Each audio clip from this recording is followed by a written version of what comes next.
Hola. Capítulo quinto. Una moneda de 5 francos que cae al suelo hace ruido. Había cerca de San Medardo un pobre que se sentaba sobre el brocal de un pozo de vecindad cegado y a quien Juan Valjean daba limosna con frecuencia. No había vez que pasara por delante de aquel hombre que no le diera algún sueldo, y en ocasiones entraba en conversación con él. Los envidiosos de aquel pobre decían que era de la policía. Era un viejo de 75 años, que había sido pertiguero y que siempre estaba murmurando oraciones. Una noche que Juan Valjean pasaba por allí y que no llevaba consigo a Cosette, vio al mendigo en su puesto ordinario, debajo del farol que acababa de encender. El hombre, como siempre, parecía rezar y estaba todo encorvado. Juan Valjean se llegó a él y le puso en la mano la limosna de costumbre. El mendigo levantó bruscamente los ojos, miró con fijeza a Juan Valjean y después bajó rápidamente la cabeza. Este movimiento fue como un relámpago. Juan Valjean se estremeció. Parecióle que acababa de entrever a la luz del farol, no el rostro pálido y beato del viejo pertiguero, sino un semblante espantoso y conocido. Recibió una impresión igual a la que habría tenido al hallarse de pronto en la oscuridad frente a frente con un tigre. Retrocedió aterrado y petrificado, no atreviéndose a respirar, ni a hablar, ni a quedarse, ni a huir, examinando al mendigo que había bajado la cabeza, cubierta con un harapo, y parecía ignorar que el otro estuviese allí. En aquel momento extraño un instinto, tal vez el instinto misterioso de la conversación, hizo que Juan Valjean no pronunciase una palabra. El mendigo tenía la misma estatura, los mismos harapos, la misma apariencia que todos los días. Bah, dijo Juan Valjean, estoy loco, sueño, es imposible. Y entró en su casa profundamente turbado. Apenas se atrevía a confesarse a sí mismo que el rostro que había creído ver era el de Javert.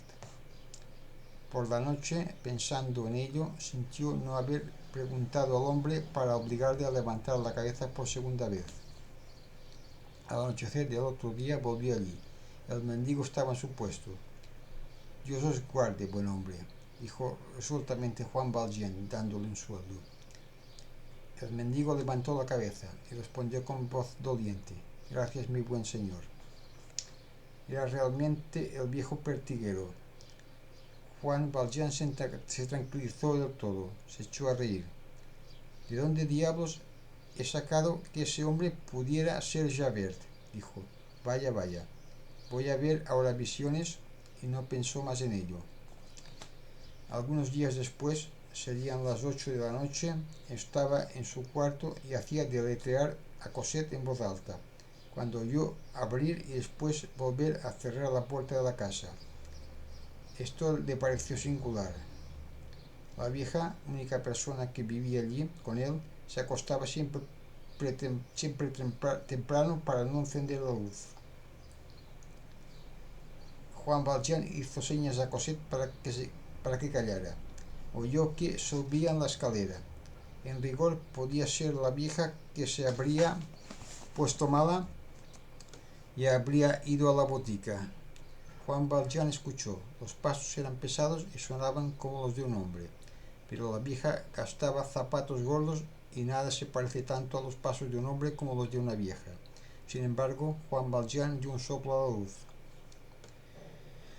Había enviado a Cosette a que se acostase, diciéndole en voz baja: Acuéstate muy quedito.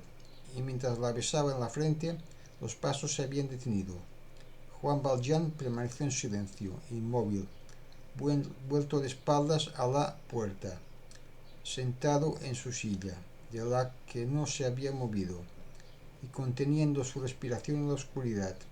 Al cabo de bastante tiempo, no oyendo ya nada, volvióse sin hacer ruido, y al alzar la vista hacia la puerta de su cuarto vio una luz por el ojo de la llave. La luz formaba una especie de estrella siniestra en la parte oscura de la puerta y de la pared. Evidentemente había allí alguno que tenía una luz en la mano y escuchaba. Pasaron algunos minutos y la luz desapareció, solamente que no oyó ruido de pasos, lo que parecía indicar que él había ido a escuchar a la puerta, se había quitado los zapatos. Juan Valjean se echó en la cama vestido y en toda la noche pudo cerrar los ojos.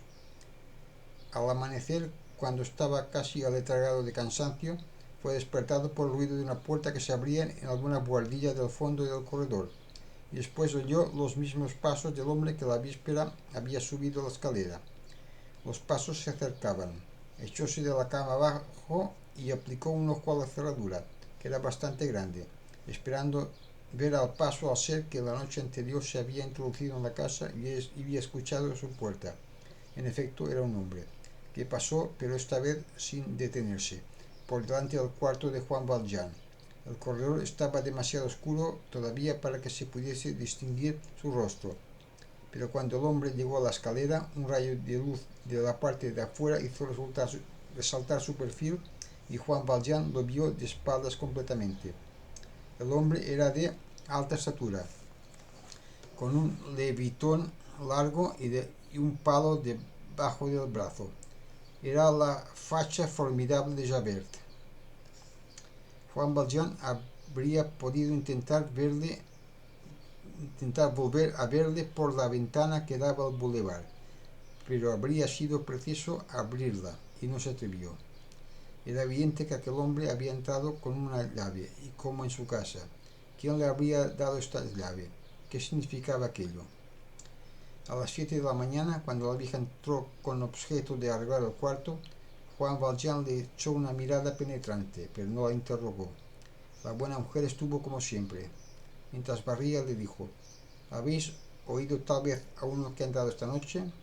En aquella época, en el boulevard, las 8 de la noche eran la noche cerrada. A propósito, es verdad, respondió él, con el acento más natural del mundo. ¿Quién era? Es, dijo la vieja, un nuevo inquilino que hay en la casa. ¿Y cómo se llama? ¿Y qué se llama? No sé a punto fijo. Gimont o Domont, un nombre así. ¿Y qué es ese señor Gimont? Examinóle la vieja con sus ojillos de raposa y respondió: un rentista como vos. Tal vez esas palabras no envolvían ni segunda intención, pero Juan Valjean creyó que la tenían. Cuando la vieja se hubo retirado, hizo un rollo de unos 100 francos que tenía en un armario y se lo guardó en el bolsillo. Por más precaución que tomó para hacer esta operación sin que se le oyera remover el dinero, escapósele de las manos una moneda de 100 sueldos y rodó por el suelo haciendo mucho ruido. Al anochecer bajó y miró con atención el boulevard por todos lados. No vio a nadie. El boulevard parecía absolutamente desierto. Es verdad que detrás de los árboles podía ocultarse cualquiera. Volvió a subir. Ven, dijo a Cosette. La tomó de la mano y ambos salieron.